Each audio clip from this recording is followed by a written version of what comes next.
21 ની તો 28 અમને મળવાની જે પહેલેથી નક્કી હતું. ચૂંટણી જાહેર થઈ અને કોંગ્રેસને પૂરા 28 ઉમેદવાર પણ ના મળ્યા. લગભગ 17 જેટલા ફોર્મ તો માંડ ભરી શક્યા. એમાંથી પરાણે ફોર્મ ભરાયા એટલે મોટા ભાગના ઉમેદવારો આજે ફોર્મ ખેંચી ગયા. 7 બેઠક રહી, 7 બેઠકમાં પણ લગભગ 3 કે 4 જ ઉમેદવાર છે, કેમ કે અમુક એમના 2-3 ઉમેદવાર 2 વોર્ડમાં ફોર્મ ભર્યા છે. ત્યારે આવી પરિસ્થિતિ ભચાઉમાં બની છે અને એનું કારણ ખાસ દેશમાં જયારે નરેન્દ્રભાઈ મોદી સાહેબ જેવું મજબૂત નેતૃત્વ હોય, માન્ય અમિતભાઈ શાહ સાહેબ હોય, માન્ય ગુજરાતમાં પણ ભૂપેન્દ્રભાઈ પટેલ સાહેબ, માન્ય CR પાટીલ સાહેબનું નેતૃત્વ હોય અને કચ્છમાં પણ કચ્છના સાંસદ શ્રી વિનોદભાઈ, અમારા જિલ્લા ભાજપ પ્રમુખ દેવજીભાઈ અને અમારી આખી જિલ્લાની ટીમ,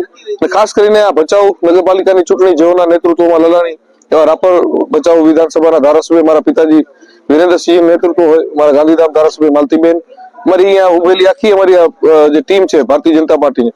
સૌ સાથે મળી અને એક ગામ સાથે બેઠક કરી અને નક્કી કર્યું હતું કે આ વર્ષે ગામ સમરસ થાય, બધી સમાજો સાથે મળી ખંભે ખંભો મિલાવી, કારણ કે અમારું ભચાઉ ગામ એક પારિવારિક ગામ છે, એક બધા સમાજો બધા ધર્મના લોકો એકબીજા સાથે પરિવારની જેમ રહે છે. એના કારણે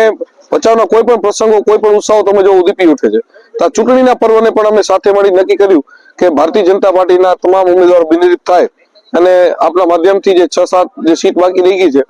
એમને પણ કહું છું કે આ ભચાઉને સમરસ બનાવવામાં જે ભચાઉ ગામની તમામ સમાજોએ સાથે મળી નિર્ણય લીધો છે એમાં જોડાઈ અને ભચાઉની એકતાના દર્શન આખા ગુજરાતને થાય. ભચાઉનું જે વિકાસ મોડલ છે એ આખા ગુજરાતનું રોલ મોડલ બને,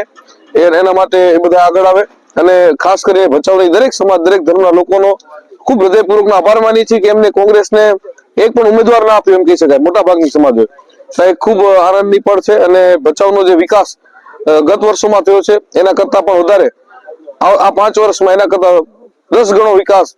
આ 5 વર્ષની ટર્મમાં અમારી નવી ચૂંટાયેલી ટીમ આખી બોડી સાથે મળીને અમે કરવાના છીએ. અને ભચાઉને એકવાર હું જયારે મારી નગરપાલિકા પ્રમુખની જવાબદારી હતી ત્યારે ઠેઠ યુનાઇટેડ નેશન સુધી ભચાઉનું નામ લઈ ગયો હતો અને ફરીથી આ 5 વર્ષની બોડીમાં અમે સૌ સાથે મળી અને ભચાઉને ફરી વિશ્વ સ્તરે ચમકાવશી એનો આપ સૌને વિશ્વાસ અપાવું છું.